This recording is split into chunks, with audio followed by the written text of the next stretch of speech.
one of the metrics that a lot of accountants and stuff would be the shareholder equity. Basically, you take the assets or the things that help grow and make money, and supposedly it's supposed to increase in value, which we said in this case with broilers would be like the chickens, the machines that deal with the chickens and the food and for the animals and all that stuff. That'd be the assets. Then they had the borrowed money usually, so that'd be the liabilities or the loans. So what if, for example, you had 30 million in assets, and say, for example, the person you lent the money to, you had to pay them all at once. You owed them 10 million. So you have 30 million. You have to pay them the 10 million. You could technically sell the things, which theoretically should be worth the 30 million. So you have, or say you sell 10 million worth of them and you just pay them back. You would still have some left over after. So you'd have that 20 million, right? As I said, 30 million in assets, sell off the 10 million, pay the 10 million that you owe.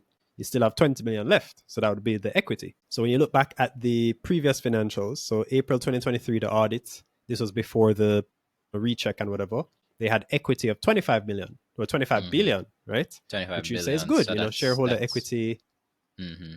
That's assets minus liabilities. Yeah. So if they theoretically had to pay off all the loans, what is left after? And then they also have, that's a good metric that you'd want to increase over time. And then they say April 2024, this was before the fix up, it was 30 billion. So they grew the equity based on this. Then remember, as I said, they had to restate it. So this is the audit here. The shareholder equity went from that 30 billion to minus 1 billion. So this is basically saying that, hey, if they theoretically had to sell off or pay all their loans within a very short time period, they would not have.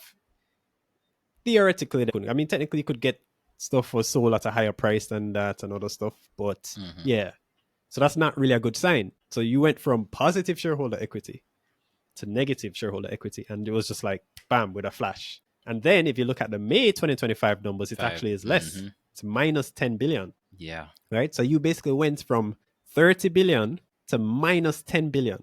That's minus $40 billion. Yeah, it's kind of almost madness, the snap of a finger, technically. No, I'm just agreeing with you, yo. Like it's really not a good sign. Like I don't even know what else to say right there, because just having to go back on the financials you've put out and say, oh wait, we really lost this much money, and then we're finding that out that we've lost actually this much more money, so we have to put out this.